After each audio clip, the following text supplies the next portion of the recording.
Below the deck of HMS Victory, Horatio Nelson lay dying. Each breath came slower, each heartbeat fainter.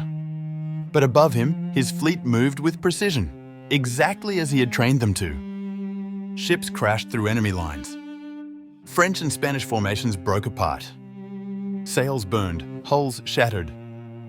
Nelson's unorthodox plan, dividing the line instead of meeting it head-on, was working. His captains didn't wait for orders. They acted with confidence because they already knew what Nelson would want. He had taught them to think like him. And while his lungs filled with blood, the battle turned. By late afternoon, the Franco-Spanish fleet was in ruins. 19 enemy ships captured. Not a single British ship lost.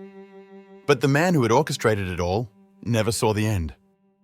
At 4:30 p.m., as the French flag dropped, Horatio Nelson died. His last words? "Thank God I've done my duty." But his story didn't end there. His crew, unwilling to bury their hero at sea, preserved his body the only way they could, by placing it in a cask of brandy for the journey home. Yes, they pickled the greatest admiral in British history.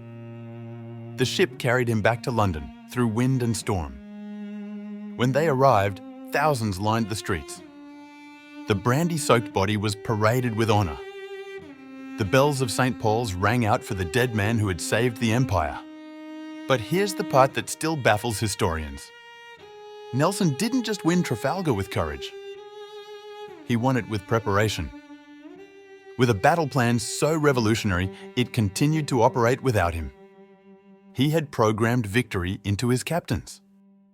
They didn't need him alive to know what to do. So yes, his corpse won a naval battle.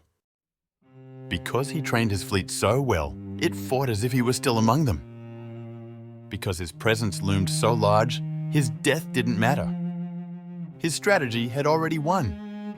Trafalgar shattered Napoleon's hopes of invading Britain. It marked the beginning of 100 years of British naval dominance. And it made Horatio Nelson immortal, not just in memory, but in the very sea he died to command. So the next time someone tells you death is the end, tell them this: once a man died and kept leading. Once a corpse won a war.